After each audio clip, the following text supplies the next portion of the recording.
ನೀನು ನಿಜವಾಗ್ಲೂ ಆರತಿಯವ್ರ ಮಗನೇ ಆಗಿದ್ರೆ, ಅವರು ಪ್ರೀತಿಗೆ ಬೆಲೆ ಕೊಟ್ಟು ಮರ್ಯಾದೆಗೆ ಅಂಜೋನೆ ಆದ್ರೆ ಇನ್ಮೇಲೆ ಅವ್ರು ಫೋನ್ ಮಾಡದೆ ರಿಸೀವ್ ಮಾಡಬಾರ್ದು.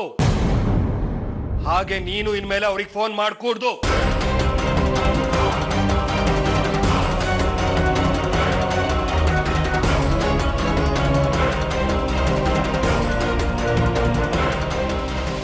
ಯಾಕಾಗ ಹೇಳಿದ್ರಿ? ಆದಿತ್ಯನ ಹತ್ರ ನಾನೇ ಫೋನಲ್ಲಿ ಮಾತಾಡಬಾರ್ದು? ನಾನಿಲ್ಲ ಹಾಗೆ ಹೇಳಿದೆ. ನೀವು ಫೋನ್ ಮಾಡಿದೆ ರಿಸೀವ್ ಮಾಡ್ಬೇಡ ಅಂತ ಹೇಳಿದೆ. ನೀವು ಫೋನ್ ಮಾಡ್ಬಿಡಿ ಅಂತ ಹೇಳಿಲ್ವಲ್ಲ. ಮತ್ತೇನ್ ನಿಮ್ಮ ಮಾತಿನ ಅರ್ಥ? ಅವನ ಹತ್ರ ಮಾತಾಡಬಾರ್ದು ಅಂತ ತಾನೆ? ಅರ್ಥ ಆಯ್ತು ತಾನೆ, ಮತ್ತೆ ಯಾಕೆ ಪ್ರಶ್ನೆ? ಯಾಕೆ ಹೀಗೆ ಮಾಡ್ತಾ ಇದ್ದೀರಾ? ಅವನ ಹತ್ರ ನಾನು ಯಾಕೆ ಮಾತಾಡಬಾರ್ದು? ಅವ್ನು ನನ್ನ ಮಗ ತಾನೆ? ಮಗ ಅಲ್ಲ ಅಂತ ನಾನೇನು ಹೇಳಿಲ್ವಲ್ಲ. ಮತ್ತಿನ್ ಹೇಗೆ ಹೇಳಿದ್ರಿ? ನಾಳೆ ದಿನ ಅವ್ನು ನ್ಯಾಯವಾದ ರೀತಿಯಲ್ಲಿ ಪ್ರೂವ್ ಮಾಡಿದ್ರೆ ನನ್ನ ಅವನ ಜೊತೆ ಕಳ್ಸ್ಕೊಡ್ತೀರಾ? ಹೇಳಿ, ಕಳ್ಸ್ಕೊಡ್ತೀರಾ? ಈ ಮನೇಲಿ ನನ್ ಯಾರಿಗೂ ಬೇಡ. ನಾನು ಆ ಅರ್ಥದಲ್ಲಿ ಹೇಳಿಲ್ಲ. ಇನ್ಯಾವ ಅರ್ಥದಲ್ಲಿ ಹೇಳಿದ್ರಿ ನೀವು? ಈ ಮನೇಲಿ ನನ್ನ ಸ್ಥಾನ ಏನು? ನನ್ ಯಾರಿಗೂ ಯಾವುದಕ್ಕೂ ಲೆಕ್ಕಕ್ಕೆ ಇಲ್ಲ. ಏನೇ ಮಾಡ್ಬೇಕಾದ್ರೂ ನಿಮ್ಗಳ ಪರ್ಮಿಷನ್ ತಗೊಂಡೆ ಹೋಗ್ಬೇಕಲ್ವಾ? ನಾನು ಸ್ವತಂತ್ರನೇ ಇಲ್ದಿರೋ ಮನೇಲಿ ನಾನು ಇರ್ಬೇಕಾ? ಈಗ ಈ ಫೋನ್ ಮುಟ್ಟಕ್ಕೂ ನನಗೆ ಅಧಿಕಾರ ಇಲ್ಲ. ಒಂದು ಕೆಲಸ ಮಾಡಿ, ಏನ್ ಮಾಡ್ಬೇಕು ಅಂತ ಹೇಳ್ಬಿಡಿ. ಏನ್ ಮಾಡ್ಬೇಕು, ಏನ್ ಮಾಡ್ಬಾರ್ದು, ಎಲ್ಲಿಗೆ ಹೋಗ್ಬೇಕು, ಎಲ್ಲಿ ಹೋಗ್ಬಾರ್ದು ಅಂತ ಒಂದು ಲಿಸ್ಟ್ ಮಾಡಿ ಕೊಟ್ಬಿಡಿ. ಆರತಿ ಅವರೇ, ಡ್ಯಾಡ್ ಒಂದ್ ನಿಮಿಷ ಸುಮ್ಮನೆ ಇರ್ತೀರಾ? ಪದೇ ಪದೇ ಯಾಕೆ ಅಮ್ಮನ್ ಬ್ಲೇಮ್ ಮಾಡ್ತಾ ಇದ್ದೀರಾ? ನೋಡಿ, ನಾನು ಅವತ್ತೇ ಹೇಳಿದ್ದೀನಿ ತಾನೆ, ಅಮ್ಮ ಎಲ್ಲೂ ಹೋಗಲ್ಲ, ಅವ್ರು ನನ್ನ ಜೊತೆನೇ ಇರ್ತಾರಂತ. ಮತ್ತೇನು? ಅವನು ಪ್ರೂವ್ ಮಾಡಕ್ ಆಗಲ್ಲ ಕಣೋ, ಅದಕ್ಕೆ ಹಾಗೆ ಹೇಳಿದೆ. ಒಂದ್ ವೇಳೆ ಪ್ರೂವ್ ಮಾಡಿದ್ರೆ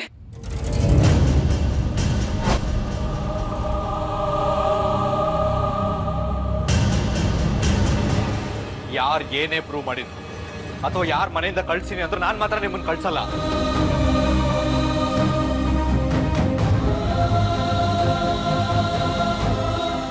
ಯಾರೇ ಬಂದ್ರು ಸರಿ, ನಾನ್ ಮಾತ್ರ ನಿಮ್ಮನ್ನ ಬೇರೆಯವ್ರ ಜೊತೆ ಕಳ್ಸ್ಕೊಡಲ್ಲ ಅಷ್ಟೇ.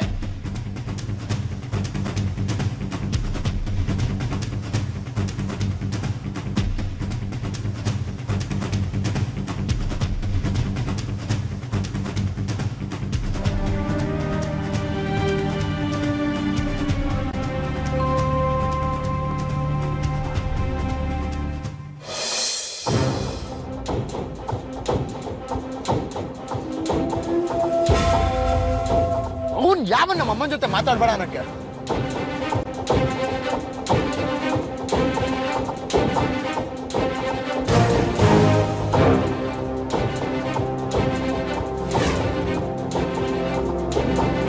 ಅವ್ನು ನಮ್ಮಮ್ಮನ ಗಂಡ ಹಾಕೋ ಮುಂಚೆ ನಾನು ಅವ್ರ ಮಗ.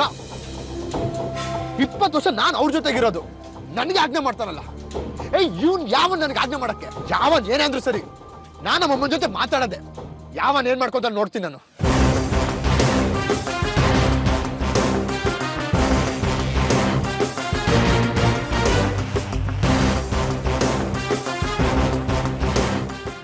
ಫೋನ್ ಮಾಡಕ್ಕೂ ಆಗ್ಬಾರ್ದು, ಹಾಗೆ ಮಾಡಿದ್ದಾರೆ.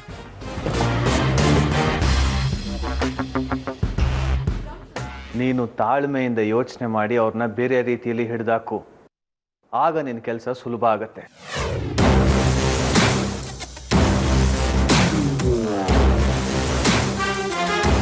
ಹಲೋ, ನೀನು ನನ್ನ ಮಗ ಅಂತ ಅನ್ಸ್ಕೊಂಡಿದ್ದಕ್ಕೆ ಒಳ್ಳೆ ಮರ್ಯಾದೆ ಕೊಟ್ಟೆ. ನಾನೇನು ತಪ್ಪು ಮಾಡಿದೆ ಅಂತ ಹೀಗೆ ಮಾತಾಡ್ತಿದ್ದೀರಾ? ನಿನಗೆ ಗೊತ್ತಿಲ್ವಾ? ನಾನು ಜೀವನ ಪರ್ಯಂತ ಮರದೇ ಇರೋ ಅಂತ ಮಾತಾಡ್ಬಿಟ್ಟೆ. ನೀನು ನೆನಪಿಲ್ವಾ? ನಾನೇನಂತೆ? ನೀನು ಏನು ಹೇಳಿದೆ ಅಂತ ನಿನಗೆ ನೆನಪಿಲ್ವಾ? ಯಾರು ಏನೇ ಪ್ರೂವ್ ಮಾಡಿದ್ರು ಅಥವಾ ಯಾರ ಮನೆಯಿಂದ ಕಳ್ಸಿನಿ ಅಂದ್ರೆ ನಾನು ಮಾತ್ರ ನಿಮ್ಮನ್ನ ಕಳ್ಸಲ್ಲ. ಯಾರೇ ಬಂದ್ರು ಸರಿ, ನಾನ್ ಮಾತ್ರ ನಿಮ್ಮನ್ನ ಬೇರೆಯವ್ರ ಜೊತೆ ಕಳ್ಸ್ಕೊಡಲ್ಲ ಅಷ್ಟೇ.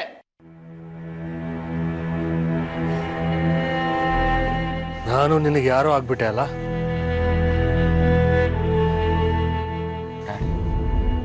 ನಾನು ಹಾಗೆ ಅಂದಿದ್ದು ನಿಮಗೆ ಬೇಜಾರು ಮಾಡಬೇಕು ಅಂತಾಗ್ಲಿ ಅಥವಾ ನೀವು ನನಗೆ ಯಾರೋ ಆಗ್ಬಿಟ್ರಿ ಅಂತ ಅಲ್ಲ. ಏನೋ ಆ ಟೈಮ್ನಲ್ಲಿ ಆದಿತ್ಯನ ಮೇಲೆ ಇರೋ ಕೋಪನ ನಿಮ್ಮ ಮೇಲೆ ತೀರಿಸ್ಬಿಟ್ಟೆ ಅಷ್ಟೇ. ನೀನು ಮಾತಿನ ಬರದಲ್ಲಿ ಹೇಳ್ದು ಇಲ್ವೋ ನನಗೆ ಗೊತ್ತಿಲ್ಲ, ಆದರೆ ನಿನ್ನ ಮನಸ್ಸಲ್ಲಿರೋ ಮಾತು ಹೊರಗೆ ಬಂತು ಅಷ್ಟೇ. ಡ್ಯಾಡ್ ಪ್ಲೀಸ್ ತಪ್ಪು ತಿಳಿಬೇಡಿ. ನಾನು ನಿಮಗೆ ಹರ್ಟ್ ಮಾಡಬೇಕು ಅಂತ ಹಾಗೆ ಮಾತಾಡಿಲ್ಲ. ಸರಿ ಡ್ಯಾಡ್, ನಿಮಗೆ ನನ್ನ ಮಾತಿಂದ ಹರ್ಟ್ ಆಗಿದ್ರೆ ನನ್ನ ಕ್ಷಮಿಸ್ಬಿಡಿ.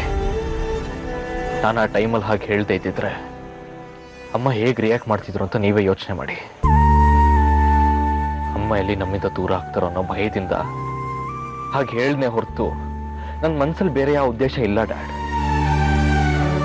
ಪ್ಲೀಸ್ ನನ್ನ ನಂಬಿ. ನಿಮಗೆ ಹರ್ಟ್ ಮಾಡಬೇಕು ಅಂತ ಹಾಗೆ ಹೇಳಲಿಲ್ಲ. ನನಗೆ ಗೊತ್ತು ಡ್ಯಾಡ್, ನಮ್ಮ ಮನ್ಸಿಗೆ ಹತ್ರ ಆದವರು ಒಂಚೂರು ಖಾರವಾಗಿ ಮಾತಾಡಿದ್ರೆ ನಮ್ಮ ಮನ್ಸಿಗೆ ನೋವಾಗುತ್ತೆ ಅಂತ. ನನ್ನ ಮಾತಿಂದ ನಿಮಗೆ ಬೇಜಾರಾಗಿರ್ಬೋದು. ಸಾರಿ ಡ್ಯಾಡ್, ಮತ್ತೆ ಯಾವತ್ತೂ ನಾನು ಹೀಗೆ ಮಾತಾಡಲ್ಲ. ನಿಮ್ಮ ಜೊತೆ ಅಮ್ಮಂಗೂ ಬೇಜಾರಾಗಿರುತ್ತೆ. ದಯವಿಟ್ಟು ಒಂದ್ಸಲ ಅಮ್ಮನ ಬಗ್ಗೆ ಯೋಚನೆ ಮಾಡಿ. ಹಾಗಲ್ಲ ಕಣೋ ಡ್ಯಾಡ್ ಪ್ಲೀಸ್ ಏನು ಹೇಳೋದಕ್ಕೆ ಹೋಗ್ಬಿಡಿ. ನನ್ನ ಕ್ಷಮಿಸ್ಬಿಡಿ.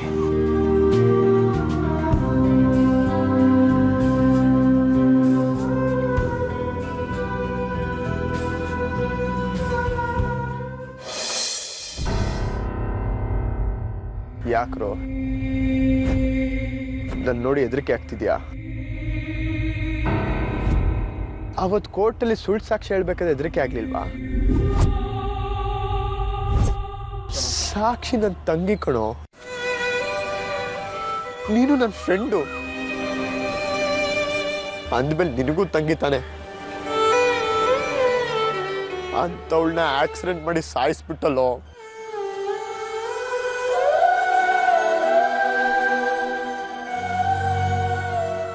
ಅವಳು ಏನೋ ದ್ರೋಹ ಮಾಡಿದ್ಲು ನಿನಗೆ. ಹೋಗ್ಲಿ, ನಾನೇನಪ್ಪ ದ್ರೋಹ ಮಾಡಿದ್ದೆ? ನಿನ್ನ ನನ್ನ ತಮ್ಮನ ತರ ನೋಡ್ಕೊಂತಿದ್ದಲ್ಲೋ, ಮೋಸ ಮಾಡ್ಬಿಟ್ಟಲ್ಲೋ. ನೀನು ನನ್ನ ಫ್ರೆಂಡಾ?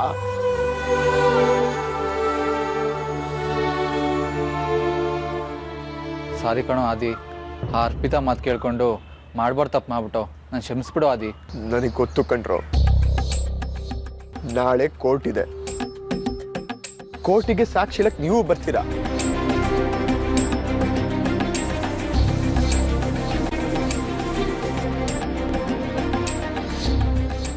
ಮತ್ತೆ ಸುಳ್ಳು ಸಾಕ್ಷಿ ಹೇಳಿ ನನ್ನ ಜೈಲಿಗೆ ಕಳ್ಸಕ್ ಪ್ಲಾನೂ ಮಾಡಿದ್ರ ಅಂತ ನನಗೆ ಚೆನ್ನಾಗಿ ಗೊತ್ತು. ಇಲ್ಲ ಕಣೋ ಆದಿ, ನಾಳೆ ನಿಜವಾಗ್ಲೂ ಕೋರ್ಟಲ್ಲಿ ಸತ್ಯನೇ ಹೇಳ್ತೀವಿ.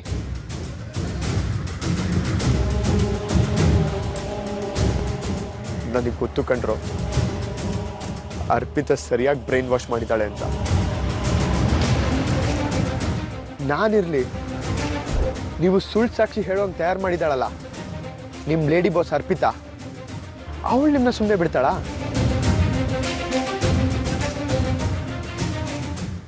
ಖಂಡಿತ ಅವಳನ್ನ ಸುಮ್ಮನೆ ಬಿಡಲ್ಲ ಕಣ್ರೋ. ಇಲ್ಲ ಅಣ್ಣ, ಅವರು ನಮ್ಮನ್ನ ಬೇರೆ ದೇಶಕ್ಕೆ ಕಳಿಸ್ತೀನಿ ಅಂತ ಹೇಳಿದ್ದಾರೆ. ಖರ್ಚಿಗೆ ದುಡ್ಡು ಕೊಡ್ತೀನಿ ಅಂತ ಹೇಳಿದ್ದಾರೆ ಅಣ್ಣ.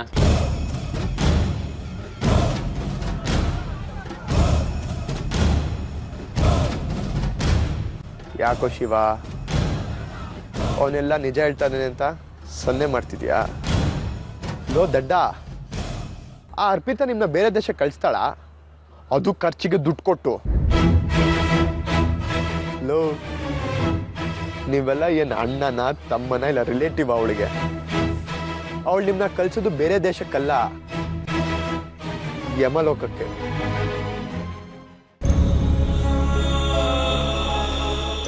ಅವಳು ನನ್ನ ತಂಗಿ ಮನೇಲಿ ಅನ್ನ ತಿಂದವಳು. ಅನ್ನ ತಿಂದು ಕೃತಜ್ಞತೆ ಇಲ್ಲದೆ ಅವಳನ್ನೇ ಸಾಯಿಸ್ತವಳು. ನೀವೆಲ್ಲ ಯಾವ ಲೆಕ್ಕನೋ? ಅವಳು ಸಮಯಕ್ಕೆ ತಕ್ಕಾಗ ಬದಲಾಗೋ ಉಸಿರು ಒಳಿ ಕಣೋ. ನೋಡಿ, ಯೋಚನೆ ಮಾಡಿ, ನಿಮ್ಮ ಪ್ರಾಣನ ಉಳಿಸ್ಕೋಬೇಕೋ ಬೇಡವೋ ಅಂತ. ಇರೋ ಸತ್ಯ ಹೇಳಿ ಅಂತ ನಿಮ್ ಕೈ ಮುಗಿದು ಬೇಡ್ಕೊತಾ ಇದ್ದೀನಿ.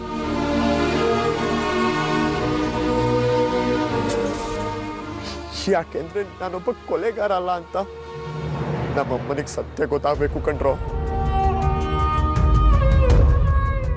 ಜೊತೆಗೆ ನನ್ನ ತಂಗಿ ಆತ್ಮಕ್ಕೆ ಶಾಂತಿ ಸಿಗ್ಬೇಕು. ಅಷ್ಟೇ ಅಷ್ಟೇ ನನಗೆ ಬೇಕಾಗಿರೋದು. ನಾನು ಮನ್ಸು ಮಾಡಿದ್ರೆ ನಿಮ್ಮನ್ನ ಏನ್ ಬೇಕಾದ್ರೂ ಮಾಡ್ಬೋದು ಕಣ್ರೋ. ಆದ್ರೆ ಅದರಿಂದ ಏನ್ರ ಪ್ರಯೋಜನ?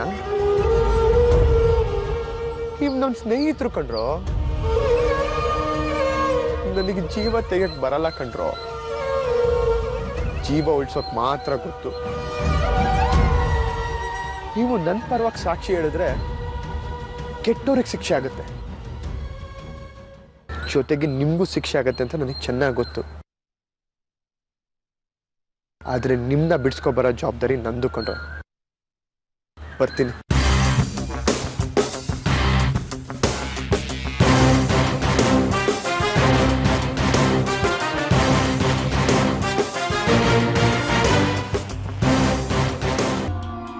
ಯಜಮಾನ್ರೆ, ಏನೋ ಹೇಳ್ತೀನಿ ಅಂದ್ರಿ. ನಿಮ್ಮಿಬ್ಬರಿಗೂ ಒಂದು ಇಂಪಾರ್ಟೆಂಟ್ ವಿಷಯ ಹೇಳಬೇಕು.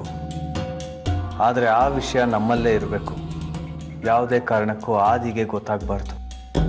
ಶಶು, ಏನು ಹೇಳ್ತಿದ್ಯು ನೀನು? ಹೌದು, ಈ ವಿಷಯ ಗೊತ್ತಿರೋದು ನಮ್ಮ 3 ಜನಕ್ಕೆ ಮಾತ್ರ. ಹಾಗೆ ಬೇರೆ ಯಾರಿಗೂ ಗೊತ್ತಾಗಬಾರ್ದು. ನಿಮ್ಮ ಮಾತನ್ನು ನಾವು ಪಾಲಿಸ್ತೀವಿ ಯಜಮಾನ್ರೆ. ಆದರೆ ವಿಷಯ ಏನು ಅಂತ ಹೇಳಿದ್ರೆ, ಜಾಸ್ಮಿನ್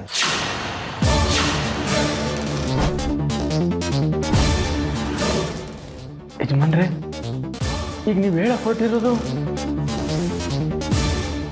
ಹೌದು, ಜಾಸ್ಮಿನ್ ವಿಷಯನೇ.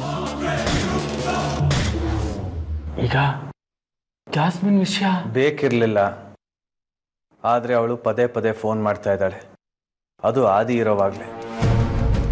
ಯಾರು ಫೋನ್ ಮಾಡ್ತಾ ಇರೋದು ಅಂತ ಆದಿಗೆ ಅನುಮಾನನೂ ಬರ್ತಾ ಇರೋ ಹಾಗಿದೆ. ಈ ವಿಷಯ ಆದಿಗೆ ಹೇಳೋ ಹಾಗೂ ಇಲ್ಲ, ಬಿಡೋ ಹಾಗೂ ಇಲ್ಲ. ಚಿಕ್ಕ ಯಜಮಾನ್ರಿಗೆ ಈ ವಿಷಯ ಹೇಳೋದು ಹೇಗೆ ಯಜಮಾನ್ರೆ? ಅವ್ರಿಗೇನಾದ್ರೂ ಗೊತ್ತಾದ್ರೆ ತುಂಬ ಪ್ರಾಬ್ಲಮ್ ಆಗುತ್ತೆ. ಗೊತ್ತಿದೆ, ಅದಕ್ಕೆ ನಿಮ್ಮನ್ನು ಹೇಳಿದ್ದು. ಆದಿ ಜೊತೆ ಇದ್ದಾಗ ಫೋನ್ ಬಂದರೆ ಅವನ ಗಮನ ಬೇರೆ ಕಡೆ ಹೋಗೋ ಹಾಗೆ ನೀವು ಮಾಡಬೇಕು. ಯಾವುದೇ ಕಾರಣಕ್ಕೂ ನನ್ನ ಮುಖದಲ್ಲಿರೋ ಟೆನ್ಷನ್ ಅವನಿಗೆ ಗೊತ್ತಾಗಬಾರ್ದು. ನೀನೇನು ಚಿಂತೆ ಮಾಡಬೇಡ ಕಣ. ಅವನು ಮನೇಲಿದ್ದಾಗ ನಾನು ಮೇಂಟೈನ್ ಮಾಡ್ತೀನಿ. ಹೌದು ಯಜಮಾನ್ರೆ, ಚಿಕ್ಕ ಯಜಮಾನ್ರನ್ನ ನಿಮ್ಮ ವಿಷಯದಿಂದ ಆದಷ್ಟು ದೂರ ಇಡೋದಕ್ಕೆ ನಾನು ಪ್ರಯತ್ನ ಪಡ್ತೀನಿ. ಅಷ್ಟೇ ಅಲ್ಲ, ಇನ್ನೂ ಒಂದು ವಿಷಯ ಇದೆ. ಇಲ್ಲಿ ಆದಿ ವಿಷಯ ಯಾವುದೇ ಕಾರಣಕ್ಕೂ ಅವಳಿಗೆ ಗೊತ್ತಾಗಬಾರ್ದು. ಗೊತ್ತಾದರೆ ದೊಡ್ಡ ಡೇಂಜರ್. ನಾನು ಹೇಳಿದ ನೆನಪಿರಲಿ, ಯಾವುದೇ ಕಾರಣಕ್ಕೂ ಅವರಿಬ್ಬರ ವಿಷಯ ಅವ್ರವ್ರಿಗೆ ಗೊತ್ತಾಗಬಾರ್ದು. ಅದು ಹೇಗೆ ಮ್ಯಾನೇಜ್ ಮಾಡ್ತಿರೋ ನಿಮಗೆ ಬಿಟ್ಟಿದ್ದು.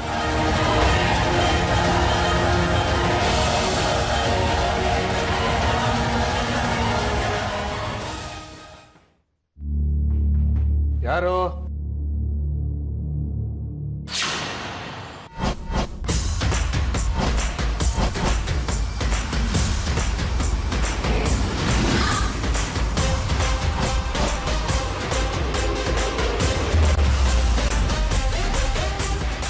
ನೀನ್ ಯಾಕೋ ಇಲ್ಲಿಗೆ ಬಂದೆ? ಮರ್ಯಾದೆ ಅನ್ನೋದೇ ಇಲ್ವಾ ನೀನು? ಒಂದ್ಸಲ ಹೇಳಿದ್ರೆ ಅರ್ಥ ಆಗಲ್ವಾ? ಹಲೋ ಮಿಸ್ಟರ್ ಸೂರ್ಯ ರಾಜಶೇಖರ್, ಸ್ವಲ್ಪ ಸಮಾಧಾನ ಮಾಡ್ಕೊಳ್ಳಿ. ನೀವೇನ್ ಹೇಳಿದ್ರಿ ಹೇಳಿ? ನಾನು ಅಮ್ಮನ ಫೋನ್ನ ರಿಸೀವ್ ಮಾಡಬಾರ್ದು, ಅಮ್ಮನಿಗೆ ಫೋನ್ ಮಾಡಬಾರ್ದು ಅಂದ್ರಿ. ಆದರೆ ಅಮ್ಮನ್ನ ಮುಖಾಮುಖಿ ಭೇಟಿ ಮಾಡಬಾರ್ದು ಅಂತ ಏನ್ ಹೇಳಿಲ್ವಲ್ಲ? ಅಮ್ಮ ಅಮ್ಮ ಅಮ್ಮ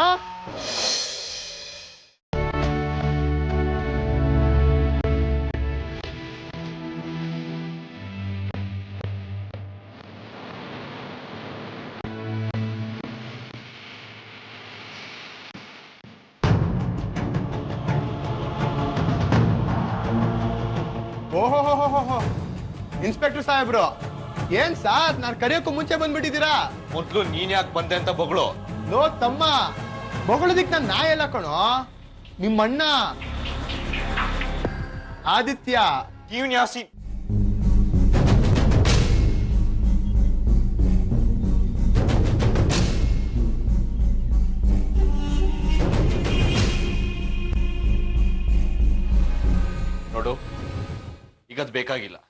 ನೀನ್ ಯಾಕೆ ಬಂದೆ ಅದನ್ನ ಹೇಳು. ಆಹಾ ಈಗ ಪಾಯಿಂಟಿಗೆ ಬಂದೆ ನೋಡು. I like you brother. ಅಮ್ಮ, ನಾಳೆ ಕೋರ್ಟಲ್ಲಿ ನನ್ನ ವಿಚಾರಣೆ ಇದೆ. ನನ್ನ ಪರವಾಗಿ ಸಾಕ್ಷಿ ಹೇಳೋದಕ್ಕೆ ಕೆಲವರು ಸಿದ್ಧವಾಗಿದ್ದಾರೆ.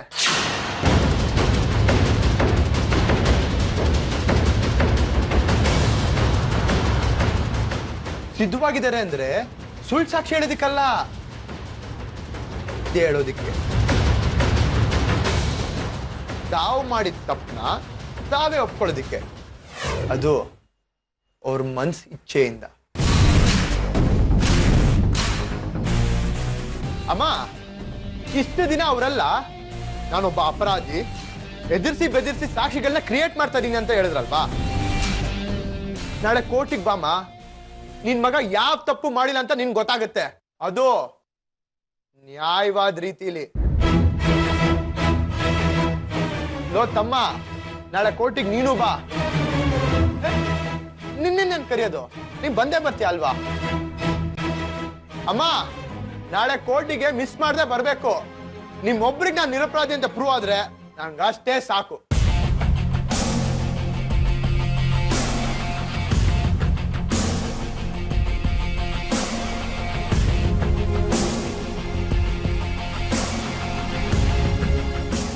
ಇನ್ನು ಉಳಿದಿರೋದು ಮಿಸ್ಟರ್ ಸೂರ್ಯ ರಾಜಶೇಖರ್ ಅವರು. ಸರ್ ಪ್ಲೀಸ್ ನಾಳೆ ಕೋರ್ಟಿಗೆ ಬನ್ನಿ ಸರ್. ಇದು ನನ್ನ ಪರ್ಸನಲ್ ಇನ್ವಿಟೇಷನ್ ಅನ್ಕೊಳ್ಳಿ, ಮಿಸ್ ಮಾಡಬೇಡಿ ಸರ್. ಬೊಗಳೋ ನಾಯಿ ಕಚ್ಚಲ್ಲ, ಕಚ್ಚೋ ನಾಯಿ ಬೊಗಳಲ್ಲ ಅನ್ನೋ ಹಾಗಿದೆ ಇನ್ನು ವರ್ತನೆ. Sir thank you sir. ಯಾಕೆ ಗೊತ್ತಾ, ನೀವು ನನ್ನ ನಾಯಿ ಕಂಪೇರ್ ಮಾಡಿದ್ದಕ್ಕೆ. ಸರ್ ನಾಯಿಗೆ ನಿಯತ್ತು ಜಾಸ್ತಿ, ಅದಕ್ಕೆ ಫೋನ್ ಮಾಡದೆ ಡೈರೆಕ್ಟ್ ಆಗಿ ಬಂದಿರೋದು. ಸರ್ ಈ ನಾಯಿಗೆ ನಿಯತ್ ಎಷ್ಟಿದೆ ಅಂತ ನಾಳೆ ಕೋರ್ಟಿಗೆ ಬನ್ನಿ, ಗೊತ್ತಾಗುತ್ತೆ. ನಾನು ಬರಲಾ?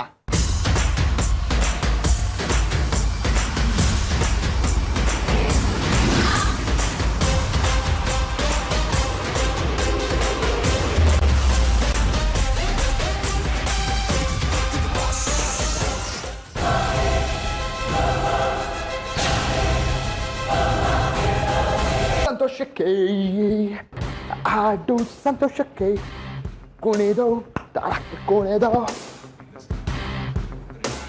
ಹಾ ಶಕ್ಕು, ಹೇಗೆ ಕಾಣ್ತಾ ಇದೀನಿ? ಒಳ್ಳೆ ಮದುಮಗ ಕಂಡ ಕಾಣಿಸ್ತೆ ಕಣೋ. ಸಮಾಧಾನ ಸಮಾಧಾನ. ಮದುಮಗನ್ ತರ ಕಾಣ್ತಾ ಇದೀನಿ ಅಂತ ಯಾವ್ದೋ ಒಂದು ಹುಡುಗಿ ತಂದ್ಬಿಟ್ಟು ಮದ್ವೆ ಆಗೋ ಅನ್ಬಿಡ್ಬೇಡ ಆಮೇಲೆ. ಇಟ್ಕೊಳ್ಳ, ನನ್ಗೆ ಮದ್ವೆ ವಯಸ್ಸಾಗಿದೆ, ಒಂದು ಹುಡುಗಿ ನೋಡಿ ಮದ್ವೆ ಮಾಡುವಂತ ಇಂಡೈರೆಕ್ಟ್ ಆಗಿ ಹೇಳ್ತಿದ್ಯಾ? ಹಾಗೇನಿಲ್ಲ ಶಕ್ಕು, ನಾನು ಇವಾಗ ಹೇಳಿದ್ನ ನಿಜ ಅನ್ಕೊಂಡ್ಬಿಡ್ಬೇಡ. ಮದ್ವೆ ಆದ್ರೆ ಪ್ರೈವಸಿ ಹೊಟ್ಟೋಗುತ್ತೆ ಶಕ್ಕು. ಡ್ಯಾಡ್, ನನಗಿವತ್ತು ಕೋರ್ಟ್ ಇದೆ. ಇವತ್ತು ನನ್ನ ಕೇಸಲ್ಲಿ ಗೆದ್ದೆ.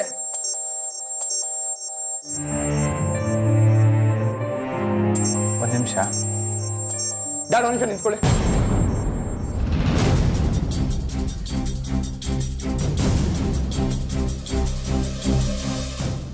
ಯಾರು ಫೋನ್ ಮಾಡಿದ್ದಾರೆ ಡ್ಯಾಡ್?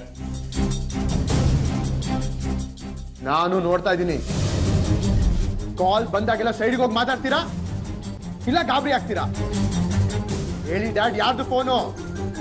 ಅದೇ ಅದು. ನೀವ್ ಸುಮ್ಮನೆ ಶಕ್ಕು. ಹೇಳಿ ಡ್ಯಾಡ್, ಯಾರು ಫೋನ್ ಮಾಡಿದ್ದಾರೆ? ಯಾಕೆ ಇಷ್ಟು ಗಾಬರಿ ಆಗ್ತಿದ್ದೀರಾ ನೀವು? ಆದಿ, ಅದೆಲ್ಲ ಏನು ಬೇಕಾಗಿಲ್ಲ ಡ್ಯಾಡ್. ನೀವಿಲ್ಲೇ ಫೋನಲ್ಲಿ ಮಾತಾಡಿ, ಇಲ್ಲ ಯಾರು ಫೋನು ಅಂತ ಹೇಳಿ. ಒಂದ್ಸಲಿ ಹೇಳಿದ್ರೆ ಅರ್ಥ ಆಗಲ್ವಾ ನಿನಗೆ? ಏನ್ ಎಲ್ಲ ವಿಷಯ ಹೇಳ್ಬೇಕಾ ನಿನಗೆ? ಎಲ್ಲ ವಿಷಯನೂ ಎಲ್ರಿಗೂ ಹೇಳಕ್ ಆಗಲ್ಲ. ಕೆಲವು ಪರ್ಸನಲ್ ವಿಷಯಗಳು ಎಲ್ಲರ ಹತ್ರ ಹೇಳಕ್ ಆಗಲ್ಲ.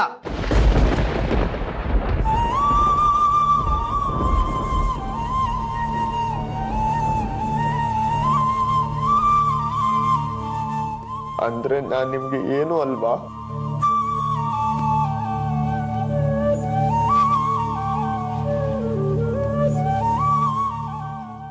ನಿಮ್ ಪರ್ಸನಲ್ ವಿಷಯಗಳನ್ನ ಶೇರ್ ಮಾಡ್ಕೊಳ್ಳೋ ಅಷ್ಟು ಹತ್ರ ಆಗಿಲ್ವಾ ನಾನು?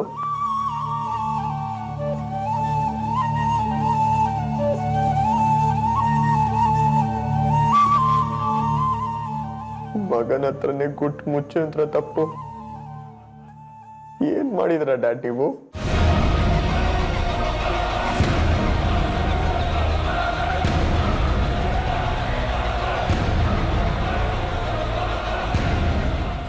ನಿಮಗೆ ನಿಮ್ಮ ಮಗನ ಮೇಲೆ ನಂಬಿಕೆ ಇಲ್ವೋ ಅಥವಾ ನಾನು ನಿಮ್ಗೇನು ಅಲ್ವಾ? ಹೇಳಿ ಡ್ಯಾಡ್.